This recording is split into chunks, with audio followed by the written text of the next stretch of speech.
आप लोगों ने मिल करके कोई टॉपिक फाइनलाइज किया होगा जिसके बारे में मुझे अभी पता नहीं है, आप बताइए क्या है टॉपिक आज का। उसकी शुरुआत कॉन्शियसनेस से, और सबसे पहले मैं चाहती हूँ कि मैं आपको बताऊँ कि मैं कैसे समझती हूँ कॉन्शियसनेस को, और फिर आप बताएं कि ये मेरी अंडरस्टैंडिंग ठीक है कि नहीं।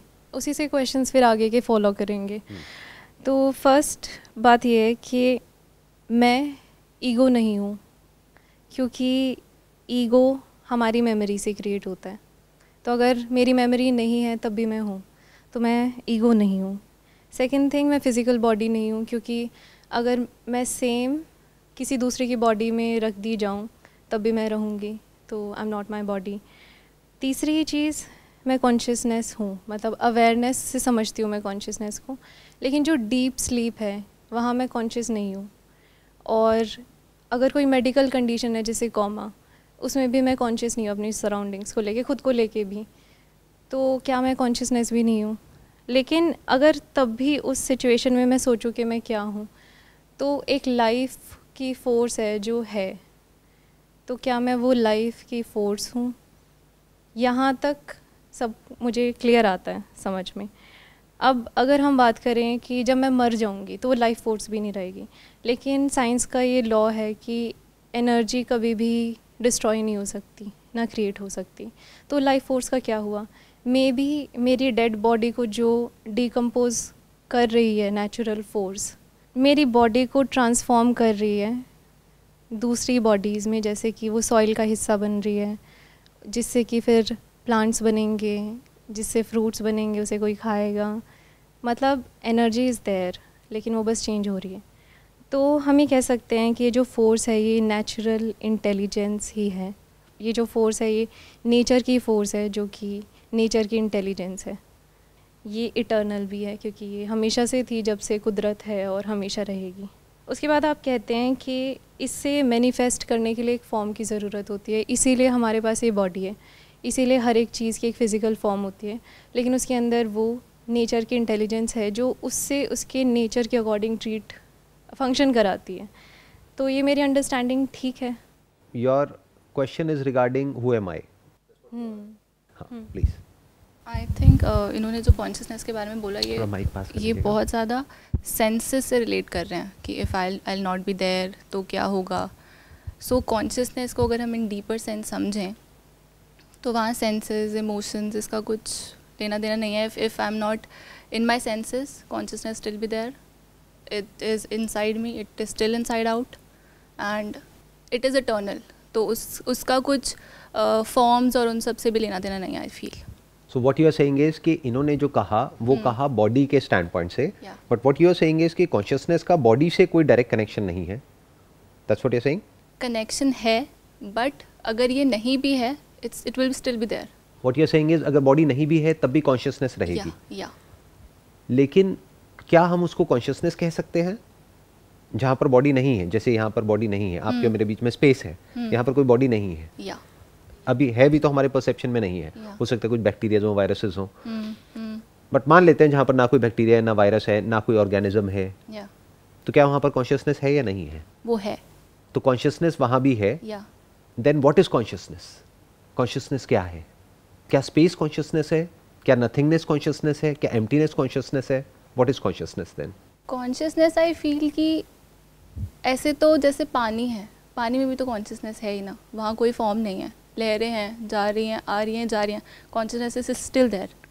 वी आर सेइंग पानी में कॉन्शियसनेस है। What is the proof of that कि पानी में कॉन्शियसनेस है? Do we know it for sure कि पानी में कॉन्शियसनेस है, या ये हमारी एक अजम्पशन है? जैसे आप में कॉन्शियसनेस है, मुझ में कॉन्शियसनेस है, उसके लिए किसी प्रूफ की जरूरत नहीं है। यानी अभी आपको मेरी आवाज़ सुनाई दे रही है, can we call it awareness? Can we call it consciousness? Perfect. पानी को सुनाई देती है हमारी आवाज़, तो क्या हम कह सकते हैं कि पानी में कॉन्शियसनेस है या नहीं है? कॉन्शियसनेस है तभी आई थिंक वो लिविंग है ना। बिना कॉन्शियसनेस के how can there be anything? जब सब कुछ निकला ही वहीं से है, सब कुछ निकला ही वो 5 एलिमेंट से है, तो उसके बिना क्या वजूद है किसी भी चीज़ का? आपका क्या टेक है? सर आई फील कि the sense of perception is consciousness. जैसे आपने एक सेशन में कहा था कि अगर हम लोग एक लेवल को अटेन कर लेते हैं तो हम में और भगवान में कुछ ज़्यादा फ़र्क रह नहीं जाता है, कि हम फिर उस कॉन्शियसनेस में हैं कि हम अपनी बॉडी को भी छोड़ सकते हैं एक लेवल पे आके, और मतलब अपने कॉन्शियस बेसिस पे। और अगर हम वो नहीं भी चाहते हैं, और जैसे आपने कहा ये स्पेस है, बैक्टीरियाज हमारे परसेप्शन में नहीं है। वैसे मैंने ऐसा कभी नहीं कहा कि हम अपने आप अपनी बॉडी को छोड़ सकते हैं सर, ये कुछ और लोग बोलते हैं। हाँ, मैंने कभी नहीं बोला ऐसा कुछ भी। हाँ, वो मिक्स हो गया थोड़ा सा। हाँ बताइए। तो बस just the sense of perception, जैसे द वाटर और जो बैक्टीरियाज यहाँ पे हैं, अगर हम उनको सेंस नहीं कर पा रहे हैं, यानी कि वो हमारी कॉन्शियसनेस में नहीं है, मेरी अपनी पर्सनल कॉन्शियसनेस में नहीं है। और अगर आप उस चीज़ को देख पा रहे हैं with the sense of the glasses हैं, जो अलग जो ग्लासेस आते हैं, अगर उनसे आप देख पा रहे हैं तो वो आपकी कॉन्शियसनेस में है। Basic thing the sense of perception. What you are saying is perception is consciousness. तो अगर परसेप्शन किसी जानवर में या किसी इंसान में है तो वहाँ पर कॉन्शियसनेस है। पानी में परसेप्शन नहीं है, रिफ्लेक्शन तो है बट परसेप्शन नहीं है, क्योंकि वहाँ पे सेंसरी ऑर्गन्स नहीं है, जो हमारे 5 सेंसेस हैं वो नहीं है। तो what you are saying is पानी में कॉन्शियसनेस नहीं है। That's what you are saying. Perfect sir, मुझे ये लगता है कि कॉन्शियसनेस के लिए एक बॉडी चाहिए, लेकिन हम जो कहते हैं कि हम कॉन्शियसनेस है, आई थिंक हम नेचर की वो इंटेलिजेंट फोर्स हैं। लेकिन कॉन्शियसनेस सिर्फ तब हो सकती है जब हमारे पास बॉडी है। तो नेचर की जो इंटेलिजेंट फोर्स है वो हवा में भी है, हमारे स्पेस में भी है, वो नेचर को फंक्शन करा रही है। वो इस फ्लोर पे भी है, इस चेयर पे भी है, हर चीज़ में है वो नेचर की इंटेलिजेंस। लेकिन for it to be consciousness, उसके लिए एक बॉडी चाहिए, एक ब्रेन चाहिए। तो आप कह रहे हो कॉन्शियसनेस को एग्जिस्ट करने के लिए एक बॉडी चाहिए, बट जो नेचर की फोर्स है वो हर जगह पर है। Because I understand consciousness as awareness. In fact ये 2 अलग अलग वर्ड्स हैं जो लोग यूज़ करते हैं, consciousness, awareness, but it is one and the same thing. लोग क्या करते हैं, इसको भी कॉम्प्लिकेटेड बना देते हैं और इसके दोनों के अपने अलग अलग मतलब निकालने लग जाते हैं कि अच्छा अवेयरनेस ये होती है, कॉन्शियसनेस ये होती है। What do you mean by that? तो अभी तक ये क्लियर कट नहीं आया है कि what is consciousness. What you guys are saying कि कॉन्शियसनेस को एग्जिस्ट करने के लिए एक बॉडी चाहिए जी। तो अगर कॉन्शियसनेस को एग्जिस्ट करने के लिए एक बॉडी चाहिए तो कॉन्शियसनेस हर जगह कैसे हुई? Consciousness is a point in space, it's not everywhere. That's what you are saying? Sir, from my understanding consciousness is not everywhere. जो नेचर की इंटेलिजेंस है, वो जो एनर्जी है, intelligence, that is everywhere. What do you mean by nature की intelligence? Intelligence हम किसे कहते हैं? सबसे पहले इंटेलिजेंस को समझते हैं, फिर समझेंगे नेचर की इंटेलिजेंस क्या है। What is intelligence? सर, जितना हम फैक्ट्स और फैक्ट्स और अपने हार्ड बेसिस पे जो भी चीज़ कंक्लूड कर पाते हैं तो वो इंटेलिजेंस है। क्या फैक्ट्स के बेस पर, इंफॉर्मेशन के बेस पर कोई कंक्लूजन्स ड्रॉ होते हैं, उसके बेस पर एक्शन होता है? सर, सेंसरी बेस हो गया वहाँ पे। जैसे अगर प्लांट्स है, अगर उनको सन दिखाई दे रहा है एक बॉक्स के अंदर, डार्क बॉक्स के अंदर, सो वो उसी साइड मूव करेगा, तो वो सेंसरी बेस हो गया उनका। तो क्या वो मूव कर रहा है या मूवमेंट अपने आप हो रही है? दोनों में बड़ा फर्क है। हो रही है। तो जो हो रहा है उसको हम इंटेलिजेंस बोल सकते हैं इन द लिटरल सेंस। जैसे हम इंटेलिजेंस को डिफाइन करते हैं, हम बोलते हैं ये इंसान इंटेलिजेंट है। On the basis of what? On the basis of his और हर थॉट प्रोसेस, कि वो जिस डायरेक्शन में सोच पा रहा है, that is based upon facts, right. That is based upon the concept of right and wrong. तो क्या नेचर में कोई concept of right and wrong है? क्या कुछ सही और गलत है? क्या वो प्लांट अपने आप को मूव कर रहा है या वो अपने आप सब कुछ हो रहा है based upon cause and effect, the laws of this universe? Cause and effect. तो हम इंटेलिजेंस के कॉन्सेप्ट को बीच में क्यों घुसा रहे हैं? ये इंटेलिजेंस जो वर्ड आया है ये हम लोगों ने इन्वेंट किया है। अगर हम इसको एक बार को साइड में रख दें, इसको कोई क्वेश्चन नहीं कर सकता कि नेचर में लॉज हैं which can be observed, which can not be changed. We can act according to the laws और in violation to the laws, but there are laws in the universe. जैसे law of gravity है, ऐसे ही बहुत सारे laws हैं। अगर उन laws को हम समझ जाते हैं, उसके हिसाब से एक्ट करते हैं, तो उसको हम एक इंटेलिजेंट वे ऑफ लिविंग बोल सकते हैं। तो ये इंटेलिजेंस किस स्टैंड पॉइंट से आई? हम लोगों के स्टैंड पॉइंट से आई। नेचर में लॉज हैं, कोई बैठ करके ये सोच नहीं रहा है कि ये ऐसे होना चाहिए, वैसे होना चाहिए। जो होना होता है हो जाता है। It's like cause and effect. ये होता है तो वो होता है, वो होता है तो वो होता है, वो होता है तो वो होता है, बट सब कुछ एक दूसरे से जुड़ा हुआ है, इंटरकनेक्टेड है। ये भी हुआ ना, जैसे ये साउंड हुई, तो पूरा का पूरे यूनिवर्स में एक वाइब्रेशन दौड़ गई है, जिस वाइब्रेशन की वजह से और बहुत सारी वाइब्रेशंस कनेक्टेड है, उसको हम परसीव नहीं कर पा रहे हैं। कहीं भी कुछ भी होता है तो सब पे असर आता है, और जो सब पे असर आता है वो एक पे आता है। ये लॉ है यूनिवर्स का। So what you are saying is, क्या वो जो लॉज हैं वो कॉन्शियसनेस है? क्या वहां पर कोई कॉन्शियसनेस है, कोई परसेप्शन है? आई थिंक वो जो फोर्स है ना वही है जिसे आप कहते हैं वो हम है, जिसे आप साउंड ऑफ साइलेंस कहते हैं। नहीं, इसको थोड़ा सा समझना पड़ेगा। मैं ये नहीं कहता कि वो हम है, वो फोर्स, क्योंकि एक तुम ये फोर्स वर्ड जब लगा रहे हैं तो दैट इज इम्प्लाइड कि कोई बहुत ही पावरफुल फोर्स है जो इस सबको चला रही है, कोई इंटेलिजेंस है, कोई फोर्स है, कोई है जो इस सबके पीछे है। जबकि अगर आप ध्यान से इस यूनिवर्स को ऑब्जर्व करेंगे तो फ्रैगमेंट में कहीं पर भी कुछ भी नहीं है, बट हमारी इंटेलिजेंस हमेशा फ्रैगमेंट में ऑपरेट करती है। हम होल को तो देख ही नहीं सकते, होल को तो परसीव कर ही नहीं सकते, हम छोटे से उसको परसीव करके उसके बेस पर कंक्लूजन्स ड्रॉ कर लेते हैं। यूनिवर्स में ऐसा नहीं होता है। यूनिवर्स में सब कुछ इंटरकनेक्टेड है। जैसे बारिश होती है, क्यों होती है? क्या किसी फोर्स की वजह से होती है, किसी इंटेलिजेंस की वजह से होती है? क्या कोई करवाता है बारिश को, या अपने आप होती है? हीट की वजह से पानी अपने आप भाप बन जाता है। जब एक पॉइंट ऐसा आता है तो वो बादल अपने आप ही वहां से बारिश होने लग जाती है। सब कुछ अपने आप हो रहा है। पहले तो इस पॉइंट को अच्छे से समझ लेना है। अब आराम से समझते हैं कि इंपॉर्टेंट क्या है, कि ये यूनिवर्स क्या है, या ये एनर्जी क्या है, या ये फोर्स क्या है, या ये इंटेलिजेंस क्या है, या फिर मैं क्या हूं। What is more important to ask? मैं कौन हूं? तो अब ये मैं क्या है? क्या मैं कॉन्शियसनेस हूं, या मैं नेचर की ये फोर्स हूं? सर जैसे अगर हम साइंस में जाएं तो कूलम्स लॉ एक होती है जिसमें हम बिल्कुल एटॉमिक लेवल पे बात करते हैं कि जो आसपास की चीज़ें हैं वो एक पर्टिकुलर चार्ज पे अफेक्ट डालेंगी, और वो पर्टिकुलर चार्ज देन उस अफेक्ट से कुछ पर्टिकुलर मतलब कुछ बिहेव करेगा काइंड ऑफ। तो हम भी एटम से बने हुए हैं, तो जो भी आसपास जो चल रहा है, जैसे अगर घर में लड़ाई हो रही है तो वो कुछ वाइब्रेशंस हैं, वो कुछ सेंसेशंस हैं, वो हमारे रूम तक आई, देन हमारे अंदर जो एटम्स हैं वो वाइब्रेट हुए, वाइब्रेट होकर फिर हमारे अंदर कुछ सेंसेशन क्रिएट हुई जो अगेन एग्रेसिव हो सकती है। अगर हम उसको रोकने की कोशिश करते हैं कि ठीक है नहीं हमारा कोई मतलब नहीं है, हम अपने पढ़ाई पे ध्यान दे रहे हैं, कुछ और चीज़ चल रही है, तो वहाँ पे फिर वहाँ पे इंटेलिजेंस काम करती है हमारी कि हम उस एनर्जी को थोड़ा सा अपने अकॉर्डिंग मैनिफेस्ट कर रहे हैं जो चेंज हो गया। क्या ये जो अभी आपने कहा ये एक सुपरस्टिशन है, एक बिलीफ है, अंधविश्वास है, या ये फैक्ट है जो कि आपको पता है कि एग्जैक्टली इस तरीके से एक एनर्जी जनरेट होकर के आती है और वो एनर्जी हमारे ऊपर इस तरीके से असर डालती है, फिर हम उसके हिसाब से हम सोचते हैं कि हम ये करें या ना करें? क्या एनर्जी अपने आप में पॉजिटिव होती है या नेगेटिव होती है? नहीं, एनर्जी। Think about it. तो what do we mean by this energy के यहाँ से एनर्जी आ रही है? जैसे बहुत लोग हैं उनको मैंने देखा है बहुत ही मिस्टिकल बातें करते हैं कि यहाँ की एनर्जी बहुत अच्छी है, यहाँ की वाइब्स बहुत अच्छी है। What do you mean by that? I don't get it. वो तो आप वहां पर गए हो और वहां जा करके ऐसा कुछ सोच रहे हो कि यहाँ पर वो होते थे, उनकी समाधि होती थी, तो यहाँ पर उनकी एनर्जी बहुत अच्छी है, यहाँ पे वाइब्रेशंस बहुत अच्छी है, बहुत अच्छा लग रहा है यहाँ पर आकर के। आई थिंक उस टाइम पे हमें ऐसा इसलिए लग रहा होता है क्योंकि हम वो इन्फॉर्मेशन के बेसिस पे हम वो फील करने लग जाते हैं, फिर हमको लगता है कि येस यहाँ पे पॉजिटिव एनर्जी है क्योंकि वो इन्फॉर्मेशन वैसी है। एग्जैक्टली। और अगर उस इन्फॉर्मेशन को चेंज कर दिया जाए तो क्या होगा? तो फीलिंग बदल जाएगी। अगर आपको जहाँ पर जा करके आप कह रहे हो यहाँ पर बहुत पॉजिटिव वाइब्स हैं, और मैं बताऊं कि यहाँ पर अभी कुछ साल पहले, सच नहीं होगा बट कुछ साल पहले यहाँ पर बुरे तरीके से 1000 लोगों का मर्डर हुआ था और उनकी लाशें गड़ी हुई हैं नीचे, और उनकी आत्माएं भटक रही है, तो वो पॉजिटिव वाइब्स कहाँ चली जाएंगी?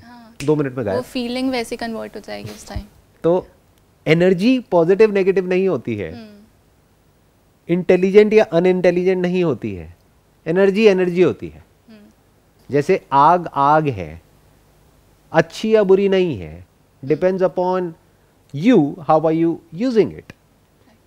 सो सबसे पहले तो ये समझना है। Now again let's come back to the core question. तो आप क्या हो? Who are you? क्या आप कॉन्शियसनेस हो या नहीं हो? क्या आपकी कॉन्शियसनेस और आपकी कॉन्शियसनेस अलग अलग है या एक ही है? एक ही है। यू आर सेइंग एक ही है। On the basis of what? The content of your consciousness is different from content of his consciousness. यानी इनके जो लाइफ के पास्ट एक्सपीरियंसेस हैं, नॉलेज है, इंफॉर्मेशन है, वो आपके पास से, आपकी नॉलेज से, इंफॉर्मेशन से, आपके बिहेवियर से बिल्कुल अलग है। पर्सनालिटी बिल्कुल अलग है, बॉडी टाइप बिल्कुल अलग है, दूर दूर तक कुछ भी मैच नहीं होता है। तो एक कैसे हुई? अलग हो गई। तो ये सब कुछ तो हमारी मेमोरी और नॉलेज के बेसिस पे डिफरेंट है ना, बट हमारा जो ओरिजिन हुआ है वो तो सबका सेम ही हुआ है। तो इस हिसाब से तो हम और एक जानवर, हम भी सेम ही है from the consciousness standpoint. तो what do we mean by consciousness? Is the consciousness different from the content of consciousness? What is content of consciousness? Content of consciousness is memory, number one. दो ही है content of consciousness अगर हम ध्यान से समझे. एक है sensory perception.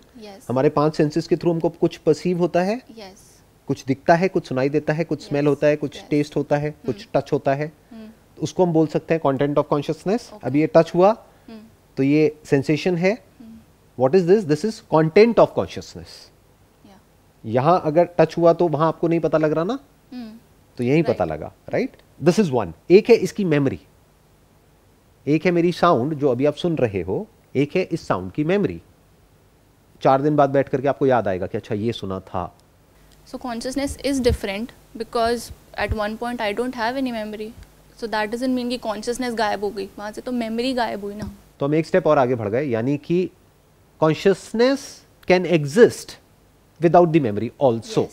इसका प्रूफ ये है कि बहुत लोग होते हैं जिनकी मेमोरी चली जाती है, लेकिन वो रहते हैं, वो सुन सकते हैं, देख सकते हैं.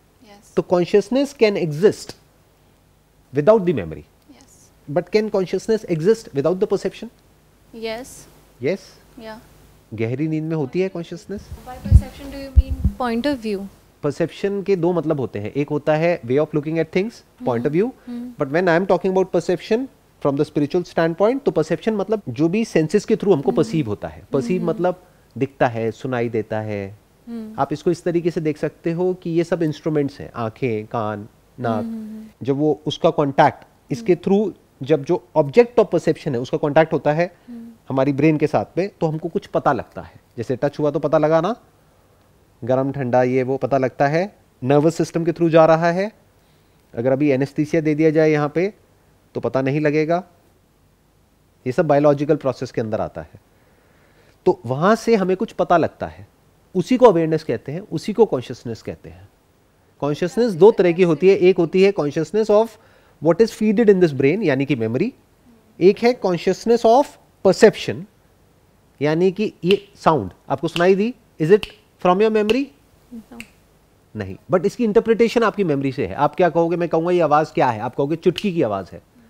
तो चुटकी वर्ड कहां से आया? मेमोरी से आया. तो इसके बारे में जो भी आप बोल रहे हो वो सब मेमोरी से है, बट जो सुनाई दे रहा है that is in consciousness. So now my question is, can consciousness exist without the perception? Yes. आप कह रहे हैं कॉन्शियसनेस बिना परसेप्शन के भी, बिना मेमोरी के एग्जिस्ट कर सकती है, इसमें कोई डाउट नहीं है. ये तो अभी प्रूव हो गया है. Okay, without perception it cannot exist. Without perception consciousness cannot exist. Perception in the sense that if we are able to sense things, we are aware of things without comprehending, then it is consciousness. But in deep sleep we are not sensing, we are not comprehending, then it's not consciousness. Comprehension is something else, perception is something else. पहले दोनों में समझ लेते हैं फर्क क्या है. Comprehension मतलब कि जो आपको परसीव हुआ, ये जो मेरी आवाज आप सुन रहे हैं, इसको आप कैसे समझ रहे हैं? मैंने समझा कि ये चुटकी की आवाज है, राइट. ये कॉम्प्रीहेंशन है, ये मेमोरी से हो रहा है. बट ये जो आवाज है चुटकी की, ये अगर अभी यहाँ पर कोई जानवर भी होता तो वो सुन करके एकदम से अलर्ट हो जाता. अब वो उसको कैसे परसीव करता है वो डिपेंड करता है कि उसका पास्ट एक्सपीरियंस क्या है उस साउंड से रिलेटेड. अगर इसके साथ में जुड़ा हुआ है कोई टॉर्चर उसके लिए, तो वो डर जाता कि पहले ये होता है फिर बाद में कुछ और होता है जो उसके लिए अच्छा नहीं है, तो वो डर के भाग जाता. बट अगर इसके बाद में उसको खाना मिलता है तो वो उसकी पूंछ हिलने लग जाती, वो एकदम खुश होकर के आ जाता. तो वो सब जो हो रहा है that is all comprehension based upon programming, based upon training, based upon practice. But जो परसेप्शन है दैट इज सेम, वो अलग थोड़ी है. आपको भी सुनाई देता है, मुझे भी सुनाई देता है, इनको भी सुनाई देता है. हाँ, जिस लेवल पे सुनाई दे रहा है वो अलग हो सकता है. किसको कितना सुनाई दे रहा है वो डिपेंड करता है कि आपके सेंसेस कितने अच्छे हैं, कितने बुरे हैं. जैसे मुझे बिना चश्मे के क्लियर नहीं दिखेगा, इतना पता लग जाता है कि हाँ कुछ लोग बैठे हैं, बट क्लियर नहीं दिखेगा. तो दिखता है that is perception and consciousness in awareness. But जैसा दिखता है, जो दिखता है, that depends upon the instrument. Basically what you are saying कि without perception there is no consciousness. Your question is this. I'm not saying that, I'm just asking, I'm just inquiring. You're asking, okay. Right. So if a person dies, ठीक है, अगर consciousness वहाँ ख़त्म हो जाएगी तो ऐसे ऐसे करते तो दुनिया भी ख़त्म हो सकती है. For example consciousness we believe animals में भी है और प्लांट्स में भी है. कभी एक पौधा जो एक जगह से हट गया है वहाँ पे अपने आप एक पौधा नया अपने आप से आ जाता है. नॉट दैट हमने वहाँ सीड डाला है कुछ भी किया, तो वहाँ पे कुछ तो था जो वो पौधा फिर से आया. अगर कोई फॉर्म नहीं है, इफ़ यू आर सेइंग अगर फॉर्म नहीं है तो कॉन्शियसनेस नहीं है, तो वो पौधा फिर से कैसे आया? क्या बिना बीज के, फॉर एग्जांपल आम का पेड़, क्या बिना आम के बीज के आम का पेड़ आ सकता है? समटाइम्स देयर आर, कभी कभी जंगल में हम कभी कभी कुछ नहीं ग्रो कर रहे बट स्टिल वहाँ पे पौधा उग जाता है. हमारे घर में इनफैक्ट हमने कभी कुछ नहीं डाला होता बट वहाँ पे एक पौधा उगाता है. हमने ग्रो नहीं किया, लेकिन इसका मतलब ये तो नहीं ना कि वहाँ पे कोई सीड नहीं है. बिना सीड के, बिना कॉज के इफेक्ट कैसे हो सकता है? वो अलग बात है कि हमें पता नहीं है उसके बारे में. हाँ सर, वहाँ पे नॉर्मली जैसे अगर कोई पेड़ है तो उसके कुछ फ्रूट्स गिरेंगे, वो फ्रूट्स बरीड हो चुके हैं डीपर लेवल पे, तो वही जब पेड़ हट जाएगा तो वही फिर रीग्रो कर जाते हैं. अब बात रही ग्रास की, तो वो वीड्स वो अलग उसमें आ जाता है, तो वहाँ पे उनका फिर से कुछ साइंटिफिक है, वहाँ पे उनको जो टेक्सचर चाहिए या जो भी उनकी जो रिक्वायरमेंट्स हैं वो फुलफिल होती हैं तो वो ग्रो करता है. बस अदरवाइज एल्गेज हैं वो वैसे ग्रो करते हैं. कुछ कंडीशंस हैं, जैसे वो कंडीशंस कंड्यूसिव हो जाती है, एक पर्टिकुलर तरह का टेम्परेचर है, एक पर्टिकुलर तरह का एनवायरनमेंट है, वाटर कंटेंट है, ऐसी कुछ चीज़ें हैं, जैसे ही वो होता है तो वो अपने आप मैनिफेस्ट हो जाता है, कोई करता नहीं है. बट अगेन देखो भी क्या गड़बड़ हो रही है. अब बार बार असली जो क्वेश्चन है वहां से भाग रहे हो. यही होता है स्पिरिचुअल इंक्वायरी में. असली चीज से हम भटक जाते हैं, इधर उधर की बातें करने लग जाते हैं, पेड़ पौधों की, इसकी उसकी. असली मैं आपसे सिंपल सा एक क्वेश्चन पूछ रहा हूं, हु आर यू? ये रियल स्पिरिचुअलिटी है, नॉट मेडिटेशन करना, ये करना, वो करना, या इधर उधर की बातें करना. तो वो जो चीज़ें अपने आप हो रही हैं वो कैसे हो रही हैं? अब फिर आप कहीं और चले गए, वो किसी साइंटिस्ट से जाकर के पूछो ना, वो बताएगा आपको कि क्यों हो रही है. अगर उसके कॉज एंड इफेक्ट को ट्रेस किया जा सकता है तो वो एग्जैक्ट आपको ये भी बता सकता है कि ये जो पेड़ है ये कितने साल पुराना है, ये कब पैदा हुआ, यानी इसका ओरिजिन कब हुआ, कैसे हुआ, उस वक्त क्या था, वो सब बता देंगे आपको. बट वो तो एक साइंटिस्ट का रोल है. वो तो जा करके किसी ऐसे इंसान से पूछो जो उस फील्ड में एक्सपर्ट है, वो आपको बता देगा. बट क्या वो इंपॉर्टेंट है कि वो पेड़ कब पैदा हुआ, या ये इंपॉर्टेंट है कि आप कब पैदा हुए, या आप पैदा हुए भी हो या नहीं हुए हो, क्या आप मरते हो? Sir, is perception dependent on body? It is a fact. Perception is dependent on a body, not the body, a body, any body for that matter. तो जब हम सो रहे हैं उस वक्त हम कॉन्शियस नहीं है, मतलब परसेप्शन नहीं है. Do you agree? It is a fact. इसमें एग्री ना एग्री करने वाली कोई बात ही नहीं है. जब गहरी नींद में होते हो तो दो चीजें होती है, या तो सपना आता है या गहरी नींद होती है. जब सपना आता है, that is again consciousness of the memory which is stored in the brain. उसी के परम्यूटेशन एंड कॉम्बिनेशन से एक इमेजिनरी वर्ल्ड क्रिएट हो जाता है और वो हमें दिखने लग जाता है. Okay, this much is clear. उसके बाद even in deep sleep I exist. How can you say that? And what I are you referring to? That is what I'm asking. I'm there. Who is there? Something is there. What something are you talking You about? have to answer that. What is there? Why do I have to answer that? आप बोल रहे हो, मैंने तो नहीं बोला ये बात. आप कह रहे हो गहरी नींद में भी मैं होती हूँ. कौन सा मैं? मेमोरी या परसेप्शन? अगर मैं मेमोरी को भी हटा दूं और परसेप्शन को भी हटा दूं तो आप हो क्या? जब मैंने ऐसा सोचा था, तो जैसे मैंने आपको बिगिनिंग में बताया, तो जो बच जाता है वो एक लाइफ की फोर्स होती है, जिसे हम कहते हैं मेरी जान. हमारी जान है उस वक्त, तो वो जो जान है वो फोर्स है. मे बी जान is not the right term, लेकिन वो एक फोर्स है ना. अब आप कहेंगे फोर्स, आपने कहा फोर्स, नहीं मैं इसी को आगे बिल्ड करता हूँ. एक मिनट, अब आप सुनिएगा. आपने कहा फोर्स है. फॉर एग्जाम्पल कोई इंसान है, वो कोमा में चला जाता है 10 साल के लिए. लाइफ फोर्स तो है, बॉडी ऑपरेट कर रही है, बॉडी के ऑर्गन्स भी ऑपरेट कर रहे हैं, ब्रेथ भी चल रही है, लेकिन वो 10 साल के लिए कोमा में है. तो क्या कहोगे, वो एग्जिस्ट करता है या नहीं करता है? क्या वो है या नहीं है? वो एग्जिस्ट करता है. उसकी मेमोरी नहीं है. The body is not functioning, perception is not there, but the person is there. But the person is there. But according to you that जिसे मैं कह रही हूँ कि वो पर्सन है, that is sound of silence. So this is my question कि मेरे अकॉर्डिंग वो लाइफ फोर्स जो है वो पर्सन है, and this is one thing common in everything. अभी साउंड ऑफ साइलेंस के कॉन्सेप्ट को बीच में नहीं लाते हैं, उसको रोकते हैं। दूसरा आप कह रहे हैं वो पर्सन है। एक पर्सन क्या होता है? What is a person? You say I am a person, everybody says I am a person, उसके साथ में आगे और क्या ऐड हो जाता है? I am a male, I am a female. What is a person? What do you mean by a person? Is dog a person? Cat a person? What do you mean by a person? अगर particular person की बात की जाए तो वो एक particular structure के base पे हम बात कर रहे हैं कि ठीक है ये, क्योंकि मेमोरी बेस पर्सन भी हमारा खुद का क्रिएट किया हुआ वर्ड है जो हम एक पर्टिकुलर बॉडी को दे रहे हैं कि ये एक पर्सन है। उसके बाद फिर हम उसकी बॉडी पे जाते हैं कि ये मेल है या फीमेल है, फिर उसका वो स्ट्रक्चर से बात फिर बॉडी पे आ गई, उसके बाद फिर उसकी मेमोरीज पे आ गया, जो उसका हार्डवेयर तो हम सबका सेम है, जैसे आप कहते हैं कि हार्डवेयर सबका सेम है, देन फिर सॉफ्टवेयर पे आ गया जो उसकी मेमोरी हो गई। तो एक पर्सन सिर्फ एक स्ट्रक्चर ही है। फिर डॉग या एनिमल हो गया, एनिमल का एक अपना स्ट्रक्चर है कि उसके वो झुका हुआ होगा या कुछ अलग टाइप का, अलग अलग काइंड का। तो एक डॉग में और इंसान में फ़र्क क्या है?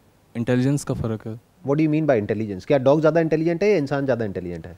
डॉग कैन मतलब वो सिर्फ अपने मेमोरी बेस और सेंसरी बेस पे मतलब एक्ट करते हैं वो लोग, लेकिन हम लोग उन चीज़ों को हम कंक्लूड कर सकते हैं कि ठीक है अब हम कहीं ना कहीं एक प्रेडिक्शन मोड में आ जाते हैं कि अब हमें यहाँ से एक फर्दर क्या कर सकते हैं और क्या कर सकते हैं। जैसे अगर डॉग को हम ऐसे हिलाएंगे, अगर हम उसको छू करेंगे तो वो उसको कहीं ना कहीं एक मेमोरी अगर उसकी बनी होगी कि उसको वापस जाना है तो वो जाएगा, अगर उसको मेमोरी होगी आना है तो आएगा, इसके अलावा वो कुछ नहीं कर सकता। लेकिन अगर हमें बोला जाएगा तो हम 164 थिंग्स और कर सकते हैं इस बेसिस पे। तो इंटेलिजेंस वाइज बात करी जाए तो एक डॉग ज़्यादा इंटेलिजेंट है as far as living a life, as far as living an intelligent life is concerned. तो एक डॉग ज़्यादा इंटेलिजेंट है या एक इंसान ज़्यादा इंटेलिजेंट है? डॉग ज़्यादा इंटेलिजेंट है। क्यों? क्योंकि वो अपनी चॉइसेस को मिनिमाइज कर देता है, फिर वो उसके अकॉर्डिंग एक्ट कर रहा है। उसके क्या पास वो अपनी चॉइसेस को मिनिमाइज करता है या उसके पास में कोई चॉइस ही नहीं है, वो चॉइसलेस जीता है? मतलब अगर हम ट्रेन करेंगे तो देन उसके पास कुछ चॉइसेस बढ़ जाती हैं। जैसे एक दो टाइप के डॉग्स हैं, एक डॉग जो पेट है घर के अंदर, और कुछ जो आर्मी में होते हैं, तो उनको एक सर्टेन टाइप की ट्रेनिंग है, तो उनका परसेप्शन उन्हीं चीज़ों के ऊपर उनके चॉइसेस बढ़ गई कि वो कैसे मूव कर पा रहे हैं। ये डॉग भी कर सकता है वैसा मूव, लेकिन इसके पास चॉइस नहीं क्योंकि इसको वैसा ट्रेन नहीं किया गया अभी तक। और इंसान को आप कह सकते हो बहुत ज़्यादा ही ट्रेन कर दिया गया है। बहुत ज़्यादा ही ट्रेन कर दिया गया। राइट।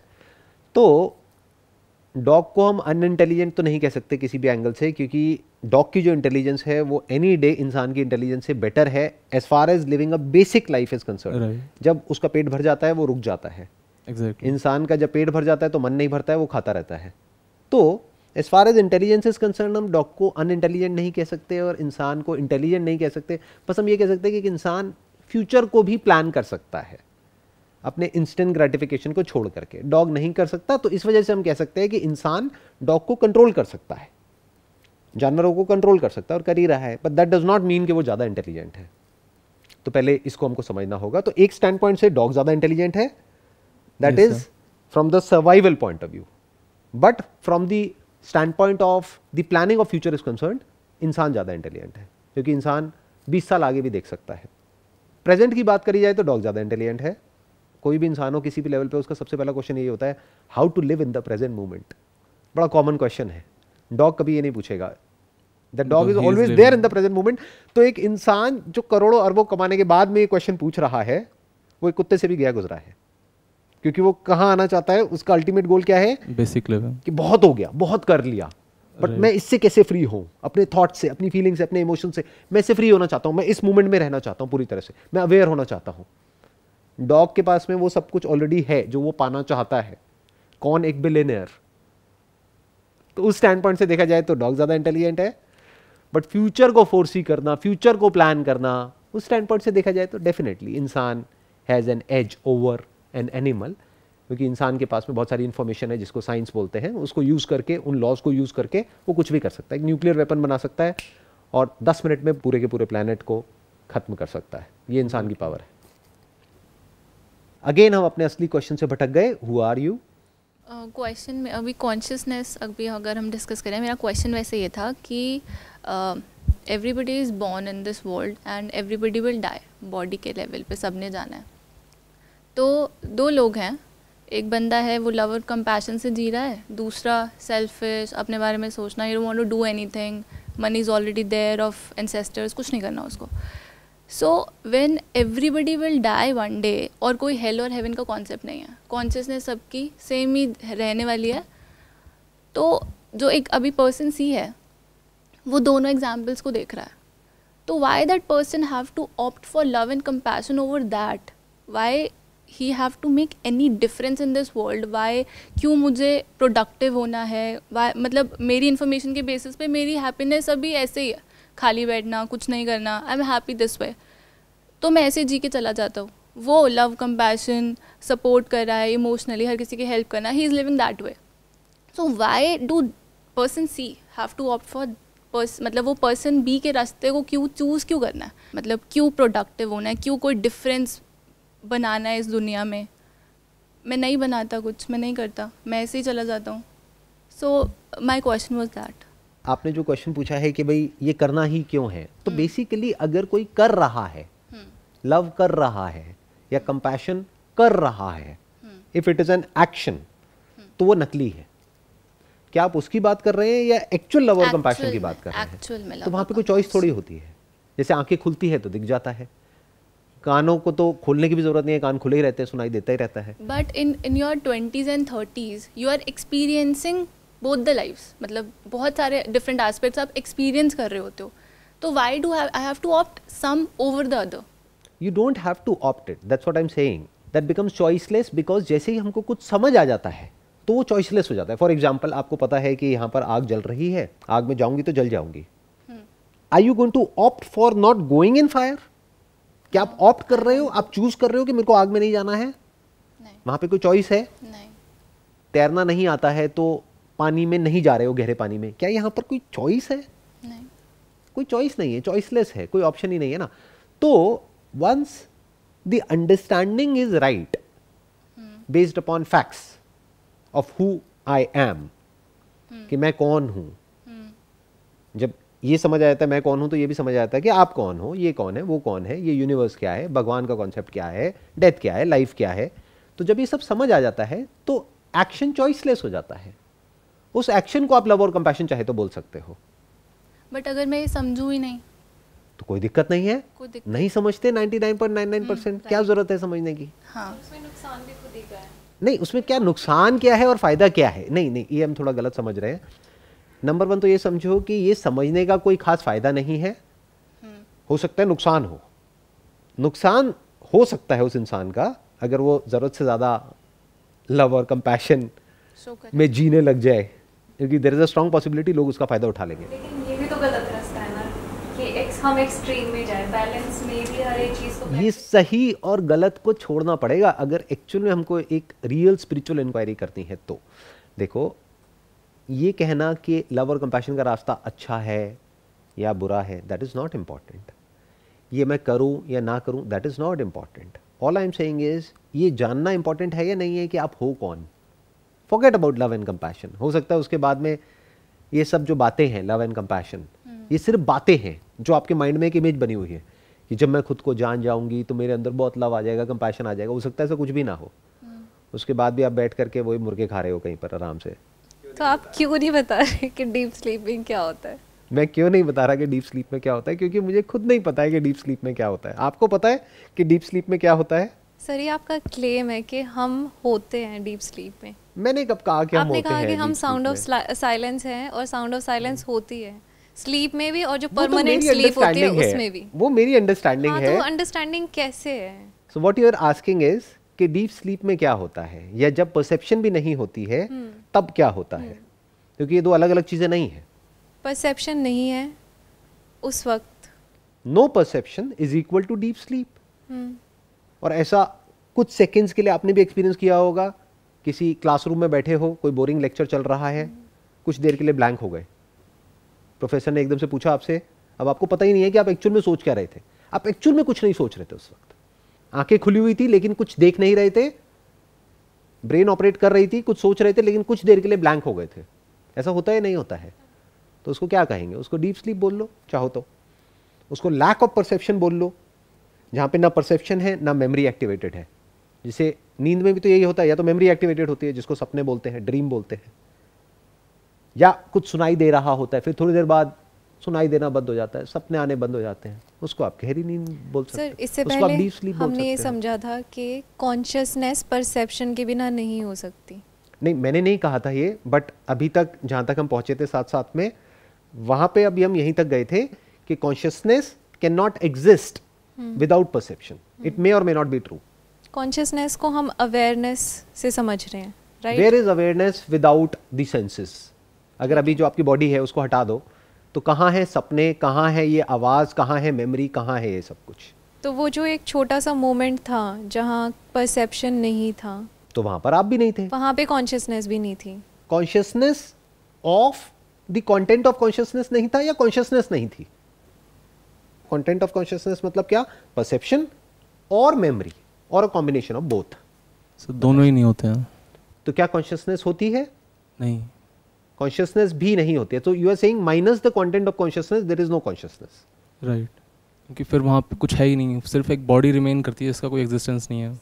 वो तो फिर रिलीव हो जाएगी, वो तो कुछ देर बाद जब कॉन्शियसनेस आएगी तब हम सेंस कर पाते अपनी बॉडी को भी। क्या कॉन्शियसनेस आती है और जाती है या कंटेंट ऑफ कॉन्शियसनेस आता है और जाता है? अगर दोनों सेम चीज़ हैं, कॉन्शियसनेस और कंटेंट ऑफ कॉन्शियसनेस, तो फिर वो आएगी और जाएगी। क्या consciousness and content of consciousness same चीज है या अलग अलग है? Content of consciousness can be changed, can be altered. बचपन में आपका कंटेंट ऑफ कॉन्शियसनेस कुछ और था, अभी कुछ और है, बुढ़ापे में कुछ और होगा। राइट, मेमोरी अलग है, सेंसेस अभी सही ऑपरेट कर रहे हैं, जब खराब ऑपरेट करने लग जाएंगे तो हो सकता है सुनाई देना कम हो जाएगा या बंद हो जाएगा। राइट, तो content of consciousness changes with time, it's bound to change, but does consciousness change? It can be modulated. मतलब जैसे अगर सपोज किसी को थोड़ी सी सुई चुबा के दर्द हो रहा है, दर्द तो हो रहा है, लेकिन अगर वो कुछ चीज़ कुछ हद तक अगर पेन को सहन कर रहा है तो अपनी कॉन्शियसनेस को वो मतलब होल्ड करके रख रहा है उस जगह पे। क्या वो कॉन्शियसनेस को होल्ड करके रख रहा है या वो अपनी विल पावर से पेन जो हो रहा है उसको बियर कर रहा है?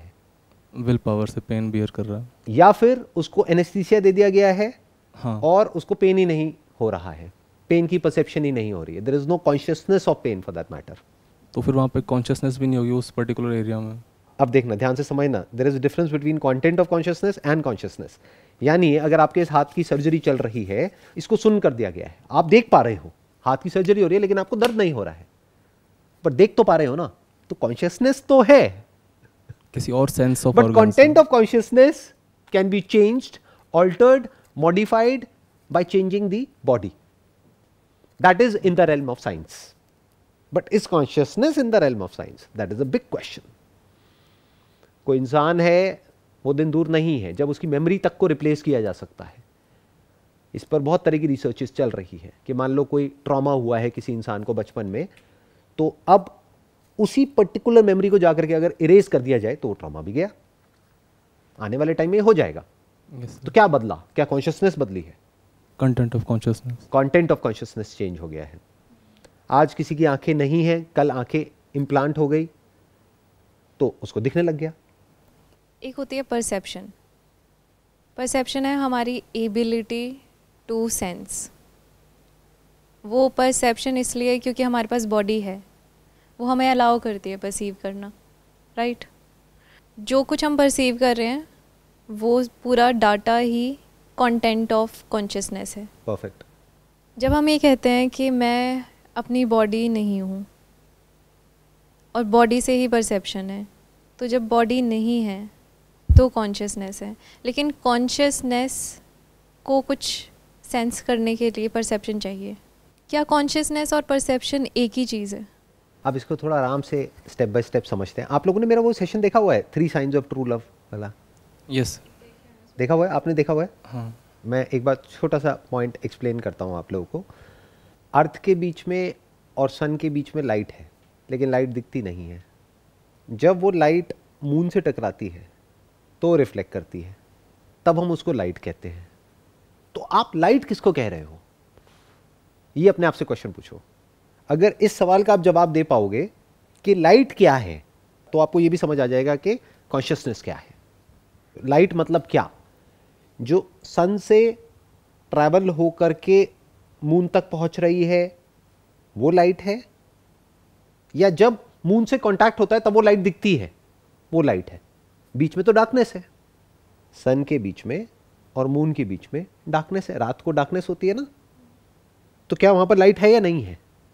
क्योंकि मून में तो अपनी कोई लाइट ही नहीं है। लेकिन फॉर इट टू अपीयर उसे दिखने के लिए एक सरफेस चाहिए जो कि मून प्रोवाइड कर रहा है। लाइट को दिखने के लिए एक सरफेस चाहिए जो कि मून प्रोवाइड कर रहा है। So my question is, light आप किसको कह रहे हो? Is reflection of light the light, और when light is not reflecting, even then light is light? Even then light is light. Even then light is light. तो आप कह रहे हो डार्कनेस भी लाइट है? यस, हमें वहाँ परसीव नहीं हो रहा, बट एक्चुअल में तो वो है। But how do we know कि एक्चुअल में वहां पर है जब परसीव ही नहीं हो रहा? तो रिफ्लेक्ट होके क्या आ रहा है? अगर हम पूरा साइंस के उससे अगर हम देखें तो एक्चुअल में फिर मून से होके आ क्या रहा है? और वो कहाँ से आ रही है? क्योंकि मून में तो अपनी कोई लाइट ही नहीं है। यस, तो कॉज तो कहीं तो है ना, दैट इज व्हाई वो इफेक्ट है। अब आया आपको समझ में? आपका जो क्वेश्चन था उसका जवाब मिल रहा है आपको। देखो, जिसको आप कॉन्शियसनेस कहते हो, that is the content of consciousness, contact between the object of senses and consciousness. Object of senses मतलब क्या? ये साउंड ऑब्जेक्ट ऑफ सेंसेस हो गया, और इसकी मेमोरी पड़ी हुई है, जो दिख रहा है that is object of senses, right? तो जिसको आप कॉन्शियसनेस बोलते हो, या जिसको डॉक्टर्स कॉन्शियसनेस बोलते हैं, या साइंटिस्ट कॉन्शियसनेस बोलते हैं, या समझते हैं, that is kind of the reflection of consciousness. जैसे अभी हमने बात करी मून के केस में, रिफ्लेक्शन ऑफ लाइट। जब कॉन्टैक्ट होता है किसी सेंसरी ऑब्जेक्ट का, जो हमारी ब्रेन में कॉन्टैक्ट होता है, the contact of the content of consciousness and consciousness, उसको लोग कॉन्शियसनेस समझ लेते हैं। और लोगों को यह लगता है कि कॉन्शियसनेस बदलती है। कॉन्शियसनेस नहीं बदलती है। इसका प्रूफ यह है कि आप किसी 60 साल के आदमी से जाकर के पूछो कि पूरी दुनिया को लगता है कि आप बूढ़े हो गए हो, क्या आपको लगता है कि आप बूढ़े हो गए हो? वो कहेगा नहीं। उसको छोड़ो, अपनी बात करो। अभी आप लोगों की एज क्या होगी? 20-25 साल। क्या आपको लगता है कि आप 25 साल के हो गए हो? ऐसा नहीं लगता कि अभी कल ही की तो बात है, मैं 14-15 साल का था या थी? क्या एक्चुअल में कोई फर्क आया है आपकी कॉन्शियसनेस में? कंटेंट ऑफ कॉन्शियसनेस बदल गया है। बचपन में जो अच्छा लगता था आज अच्छा नहीं लगता है, शक्ल बदल गई है। पहले बचपन में सुंदर लगते थे, अब और सुंदर लगते हो। एनी हाउ, तो ये जवाब मिल रहा है आपको, कॉन्शियसनेस नहीं बदलती है। अब इस बात को सुनने के दो तरीके हो सकते हैं। एक, आप थियोरेटिकली इस बात को सुनो, एक है देख लो अभी की अभी मेरे साथ साथ में। Can you see that? जैसा मैं अभी फील कर रही हूँ वैसा ही मैं बचपन में करती थी। उसका कंटेंट बदल सकता है, लेकिन वो कॉन्शियसनेस जैसा आप फील कर रहे हो वैसा बचपन में फील नहीं करते थे। बचपन में कुछ और फील करते थे, अभी कुछ और फील करते हो। लेकिन क्योंकि कंटेंट बचपन में भी था, दिखता अभी भी है, उसका इंटरप्रिटेशन बदल गया है। अब द क्वेश्चन इज, ये कॉन्शियसनेस और परसेप्शन दोनों कैसे अलग हैं? अभी जो आपका क्वेश्चन है, मैं आपसे एक क्वेश्चन पूछता हूँ। एक लाइट है जो मून से रिफ्लेक्ट करने के बाद में दिखती है, एक है जब तक वो रिफ्लेक्ट नहीं हुई है, यानी जब तक उसका और मून का कांटेक्ट नहीं हुआ है। तो दोनों में से लाइट एक्चुअल में क्या है? क्या ये लाइट है या वो लाइट है? दोनों। दोनों? खत्म बात। आपको जवाब मिल गया। गहरी नींद में क्या होता है? I get it now. क्या बताओ? कि जब हम जगे होते हैं तब हमारे पास ये सेंसेस अवेलेबल हैं, तो सरफेस है हमारे पास। सरफेस तो तब भी है, गहरी नींद में भी सरफेस तो है ही ना, बॉडी तो है ही। सो रहे हैं ना, सो रहे हैं, कोई जोर से आकर के चीखेगा तो आप उठ जाओगे। तो जब हम सो रहे हैं तो आवर सेंसेस आर शट, उस वक्त परसेप्शन नहीं है। क्यों नहीं है perception? Now what is perception? Perception मतलब जो हम सेंस कर रहे हैं, जो हम सेंस कर रहे हैं। कान तो खुले हुए हैं, फिर गहरी नींद में आवाज क्यों नहीं आती है? परसेप्शन कैसे चलता है? वो अपने आप में एक बहुत बड़ा टॉपिक है, अभी हम वहां नहीं जाएंगे। बट मोटा मोटा मैं आपको बताता हूँ, that works on desire and fear. जब आपके अंदर कुछ चाह होती है तब परसेप्शन होता है, या कोई डर होता है तब परसेप्शन होता है। बाकी सब जगह पे ब्लाइंड स्पॉट होता है। इस कमरे में इतना कुछ है जो आप सोच भी नहीं सकते। आपकी परसेप्शन में क्या है? वही जिससे रिलेटेड आपके अंदर डिजायर है या फियर है। ये टीवी आपको दिखेगा आते ही, क्यों? क्योंकि आप कहोगे अरे वाह इतना बड़ा टीवी, हमारे घर में तो छोटा है, यहाँ पे बड़ा है। एकदम से दिखेगा, क्यों? क्योंकि इससे रिलेटेड कोई डिजायर है। या एकदम से पीछे से कोई आवाज आई, आपको डर लगा, कौन है पीछे, वो आपकी परसेप्शन में आ गया। ऐसे परसेप्शन चलती है। तो नींद में परसेप्शन होती है? नींद में परसेप्शन होती है नहीं होती है उसको छोड़ देते हैं। नींद क्या होती है, नींद कब होती है, नींद कैसे आती है? रोज सोते हो आप लोग? सोते हो नहीं सोते हो? नींद आती है ना? मेरी तरह नहीं सोते मतलब क्या यार, कुछ भी। एक बार माइक लेके बोलना सर। लेकिन आपकी तरह नहीं सोते, जैसे जो आपने बताया था कि अगर एक विदाउट डिज़ायर विदाउट फियर वाली जो स्लीप होती है तो उसमें ड्रीम्स भी नहीं आते हैं कहीं ना कहीं, क्योंकि वो फिर डीप स्लीप पे हम एकदम से पहुंच जाते हैं। लेकिन अगर हम अपने आप को देखें तो हमें 1 घंटा तो सोने में लगता है प्रॉपरली, फिर कब नींद आती है ये नहीं पता, फिर सपने आते हैं और फिर अचानक से। आपको कैसे पता कि जो मैं बोलता हूँ वो सच बोलता हूँ या झूठ बोलता हूँ? या हो सकता है मैं किसी और स्टैंड पॉइंट से कुछ और बोल रहा हूँ, उसको आप कुछ और ही समझ रहे हो अपने स्टैंड पॉइंट से, अपने बेनिफिट के लिए, या अपनी इमेजिनेशंस के बेस पे, अपनी कहानियों के बेस पे, जो भी आपके माइंड में नैरेटिव घूम रहा है रिगार्डिंग स्पिरिचुअलिटी। हो सकता है मैं कुछ और कह रहा हूँ। मैं ये नहीं कहता कभी भी कि मेरे को सपने ही नहीं आते, मैं ये कहता हूँ कि सपने बहुत कम आते हैं, और बहुत लोग हैं जिनको बहुत कम आते हैं सपने, उसमें कोई नई बात नहीं है, मतलब कोई बहुत बड़ी बात नहीं है। तो उसको हम इंपॉर्टेंस दे देते हैं, ऐसी बातों को पकड़ लेते हैं। क्यों? क्योंकि सुन के बड़ा मज़ा आता है कि अच्छा मेरी भी लाइफ में एक दिन ऐसा आएगा जब मैं ना जैसी बेड पे जाऊंगा एकदम से नींद आ जाएगी। अरे ऐसा नहीं होता है, कई बार मुझे भी नींद नहीं आती है, कई बार सपने आते हैं, कई बार मैं कुछ ऐसी वेब सीरीज़ देख लेता हूँ, कुछ इतनी वैसी हॉरर मूवीज़ देख लेता हूँ कि उसके बाद में कई बार डरावने सपने भी आते हैं, क्योंकि गार्बेज इन गार्बेज आउट। आप चाहे चाहो या ना चाहो, जिस तरह की इन्फॉर्मेशन आपके अंदर फीड करी जाएगी उससे रिलेटेड माइंड में मेमोरी प्ले होने लग जाएगी, उससे रिलेटेड डिजायर्स और फियर्स मैनिफेस्ट होने लग जाएंगे। एनी हाउ, तो वो अभी हम कहीं और निकल जाएंगे। कॉन्शियसनेस का आपको आंसर मिल गया? अभी तक नहीं मिला। एक माइक देना जरा सर। एक मैं अगर मैं कंक्लूड करना चाहूँ बताइए। तो अगर सन मून को हटा देते हैं कि वहाँ पे थोड़ा सा ज़्यादा टेक्निकल हो जाएगा, अगर यहाँ पे आते हैं, जैसे आप अगर फ़ोन करेंगे किसी को तो एनर्जी है, लेकिन आप उस एनर्जी का आप एक पर्टिकुलर फ्रीक्वेंसी यूज़ कर रहे हैं जो हमें दिखाई नहीं दे रही है, और जब वो सेंस ऑफ परसेप्शन उनके फ़ोन पे आता है तो उनको रियलाइज़ होता है कि ठीक है फ़ोन आ रहा है, तो आप दोनों बात कर पाएंगे। वो परसेप्शन है दोनों के पास, लेकिन बीच में जो भी है वो हमें दिखाई नहीं दे रहा कहीं ना कहीं, तो उसके लिए एंटीना चाहिए और रिसीवर्स चाहिए, ट्रांसमीटर चाहिए। तो जो एनर्जी है, जो एनर्जी ऑल ओवर है, उसको अगर हम कॉन्शियसनेस माने तो उसका एक पर्टिकुलर एरिया जो हम सेंस ऑफ परसेप्शन को कह रहे हैं, सेंस ऑफ परसेप्शन या सेंसरी ऑर्गन्स हो गए, मेमोरी हो गई, वो पर्टिकुलर फ्रीक्वेंसीज़ हैं जो कनेक्ट हो रही हैं किसी और को जाके, जब वो कनेक्ट कर रहे हैं, तो ऐसा कुछ। इसको आप ऐसे भी बोल सकते हो, नहीं तो ऐसे भी बोल सकते हो, consciousness is the underlying reality, क्योंकि कुछ भी कॉन्शियसनेस के बाहर नहीं है ना। कॉन्शियसनेस के बाहर आप क्या कहोगे कि ये है या नहीं है, ये पार्टिकल है या ये वेव है।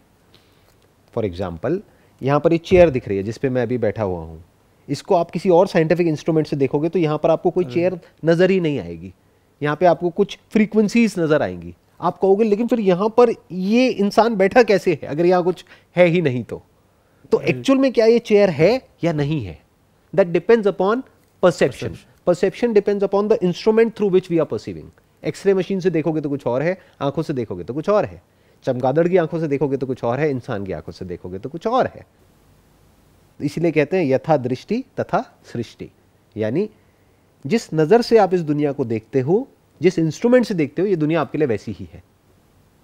अब सवाल ये उठता है कि जब हम नहीं देखते हैं, जब परसेप्शन नहीं होती है, तब क्या होता है? कि अगर इस चेयर को हम ना एक्सरे मशीन से देखें ना आंखों से देखें, तो क्या ये चेयर है या नहीं है? है, चेयर है, चेयर है, लेकिन अगर हम नहीं देख रहे हैं तो उसका मतलब ये नहीं है कि वो नहीं है वहाँ पे। अगर मैं यहाँ कर लूँ तो फिर क्या वो चेयर है? नहीं, चेयर नहीं है, फिर वो मतलब एक वो क्या है? पर्टिकुलर स्ट्रक्चर फॉर मतलब एटम्स और जिससे जो बना है एक काइंड ऑफ। एक मछली जो पानी में है उसके लिए पानी क्या है, और हम बाहर से देख रहे हैं उसके लिए पानी क्या है? दोनों में फर्क है ना। हो सकता है मछली से जाकर के आप कहो कि भाई पानी कैसा है, वो कहेगी पानी क्या होता है। तो अब आपको ये समझना है, जो मैं एक स्टेप और आगे बढ़ रहा हूं वो ये कि minus consciousness, can you talk about existence? Does existence has any meaning?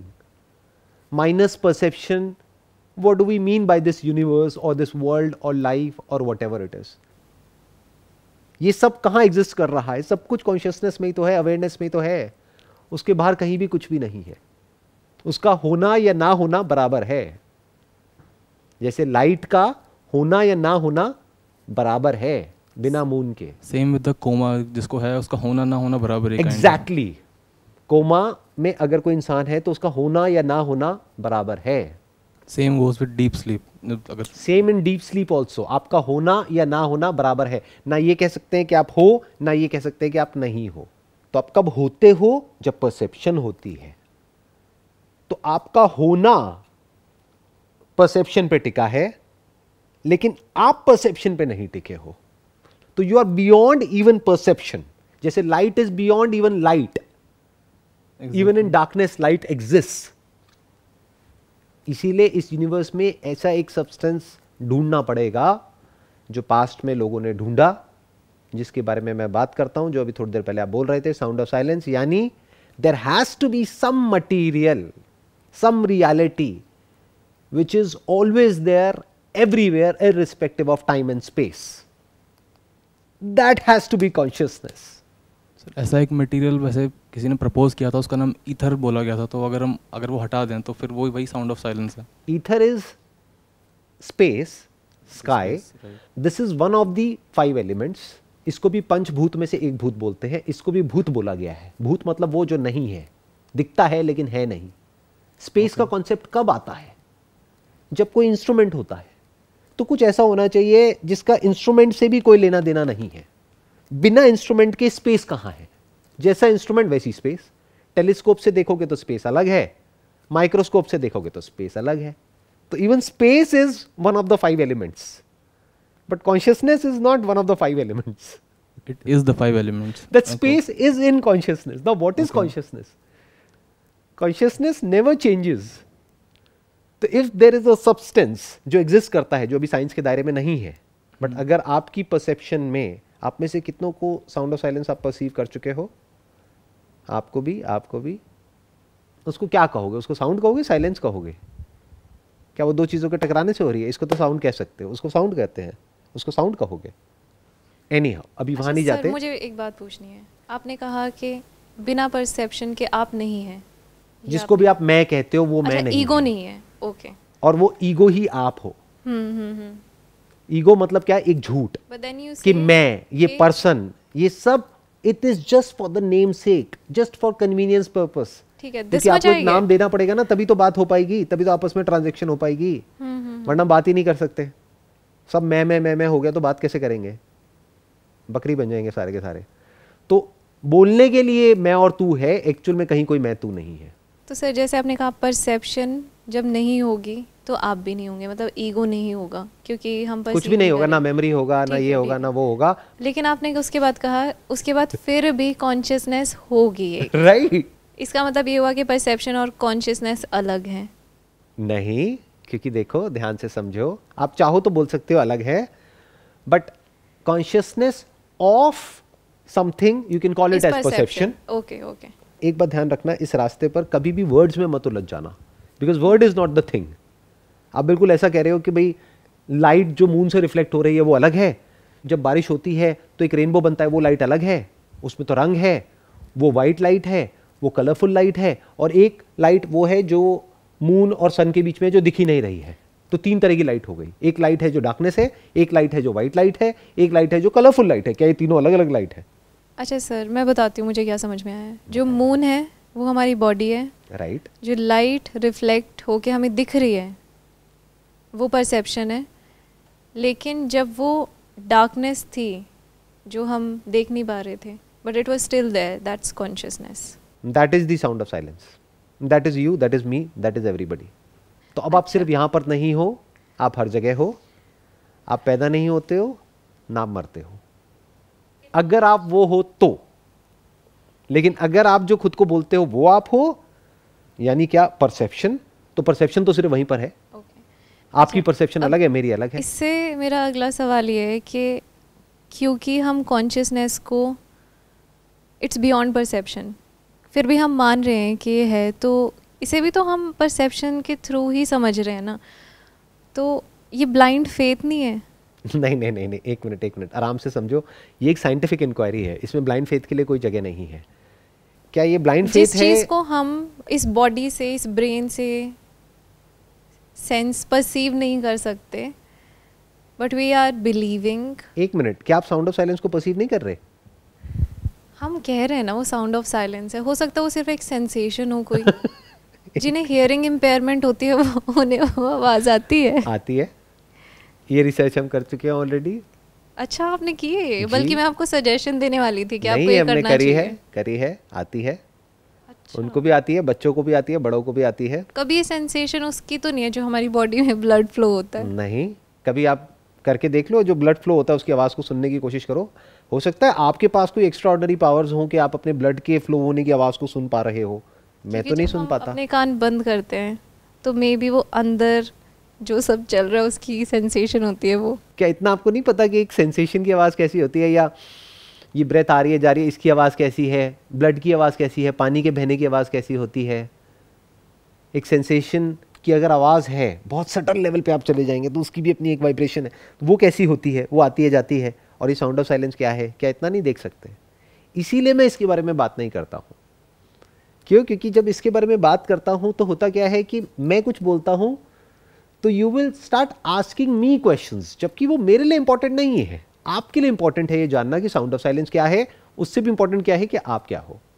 देखिए, अगर आप साउंड ऑफ साइलेंस हो तो आप अभी में फ्री हो, आपको फ्री होना नहीं है, आपको कुछ करना नहीं है, आप वो हो, topic closed, the end of spirituality. अब क्या करो, जाकर के अपने काम करो, जो भी आपका काम है, जॉब है, पढ़ाई है, बिजनेस है, व्हाटएवर, वो करो। बट इसको समझना भी तो इम्पोर्टेंट है ना, ऐसे सिर्फ ऐसे नहीं सोच सकते ना कि ओके कैसे समझोगे और कब समझोगे? समझना है तो अभी समझ लो, जिसको समझना है वो 1 मिनट में समझ लेगा, जिसको नहीं समझना उसके लिए 100 साल भी कम है। ये तो आपके ऊपर है कि अगर आप समझना चाहते हो तो अभी समझ लो। देखो, साउंड ऑफ साइलेंस आपके एक्सपीरियंस में है, राइट? कॉन्शियसनेस, ये आपका एक्सपीरियंस बोल रहा है, मैं नहीं बोल रहा हूं कि कॉन्शियसनेस नहीं बदलती है, कंटेंट ऑफ कॉन्शियसनेस बदलता है। आंखें अभी आपकी हैं, मान लो उसको चेंज कर दिया जाए तो कुछ और हो जाएगा, तो कंटेंट ऑफ कॉन्शियसनेस बदला ना। कॉन्शियसनेस तो वहीं की वहीं है। जो इंसान कोमा में चला गया उससे पहले भी कॉन्शियसनेस थी, कोमा से वापस आने के बाद भी कॉन्शियसनेस है, तो कॉन्शियसनेस थोड़ी ना बदली, डिवाइस बदल गया है या फिर कंटेंट ऑफ कॉन्शियसनेस बदल गया है। जगह चेंज कर दो, कंटेंट ऑफ कॉन्शियसनेस चेंज हो जाता है। आज आप शहर में रह रहे हो, कल गांव में रहने लग जाओ, कुछ और दिखने लग जाएगा। जब कुछ और दिखेगा तो कोई और मेमोरीज आएंगी। जब हमने ये बात जान ली और हमें पता है कि जो मैं हूँ, मैं होल हूँ, मैं परफेक्ट हूँ। Don't use the word perfect, because perfect implies कि कुछ परफेक्शन वहां पर एग्जिस्ट करती है, मतलब कुछ करने को बाकी रह जाएगा। उसे कुछ अचीव नहीं करना है ना, उसे कभी करना था। Whole is a better word, you are the whole. वो होल है। अब ये वाली नॉलेज कैसे हेल्प करती है हमें अपने मटेरियल एग्जिस्टेंस में एक अच्छे स्टेट में होने में? इसकी वजह से आपके अंदर एक ठहराव आ जाता है, बस, इससे ज़्यादा कुछ नहीं होता है। मतलब डीप, बहुत गहराई में अंदर कहीं पर एक छोटा सा ठहराव आ जाता है। ऊपर सरफेस लेवल पे कुछ भी नहीं बदलता है। आप औरों के जैसे दिखते हो, औरों के जैसे ही कपड़े पहनते हो, औरों के जैसे ही बोलते हो, औरों के जैसे ही आपके अंदर प्लस माइनस है, अच्छाइयाँ बुराइयाँ हैं, लाइक डिसलाइक है, पसंद नापसंद है, आप अच्छे भी हो बुरे भी हो, आपके अंदर लव भी है, हेटरेड भी है। ये मत समझना अपनी इमेजिनेशंस के बेस पे कि अब आप पता नहीं क्या बन जाते हो, ऐसा कुछ नहीं है। हम उस स्टेज को स्थित प्रज्ञा बोल सकते हैं।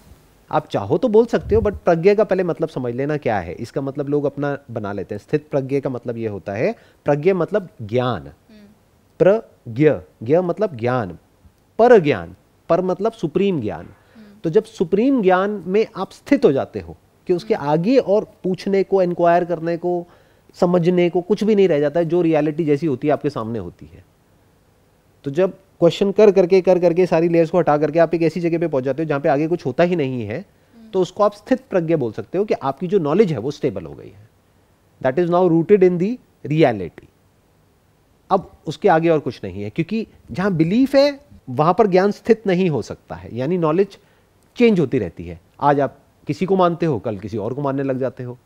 आज आपका एक बिलीफ है, कल कोई और बिलीफ है, बट रियलिटी में कुछ नहीं बदलता है। तो क्या तभी इस परमार्थिक ज्ञान को इनडिस्क्राइबेबल कहा गया, that you cannot describe it at that stage? It cannot be described because there is a reason for it, क्योंकि ये खुद ही समझना पड़ता है इंक्वायर करके।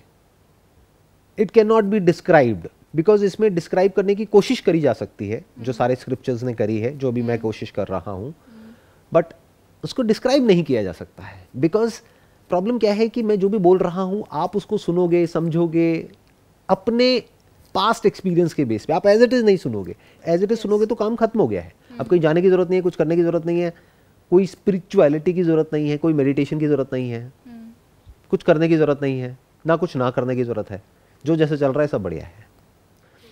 तो अभी तक जो भी हमने डिस्कस किया है आज पूरे इस सेशन में, उसको अगर हम सम अप करें तो वो ये है कि जो कॉन्शियसनेस है वो सिर्फ यहाँ पर नहीं है, वहाँ पर नहीं है, अभी है अभी नहीं है, ऐसा नहीं है। कॉन्शियसनेस हर जगह है। इनफैक्ट ये जो जगह का कॉन्सेप्ट है ये भी कॉन्शियसनेस में ही है, जैसा कि अभी थोड़ी देर पहले हमने समझा। The concept of space, the concept of time, chronological time as well as psychological time, ये सब किस में है? कॉन्शियसनेस में। तो सबका सेंटर पॉइंट क्या है? कॉन्शियसनेस। कॉन्शियसनेस क्या है? मैं हूं।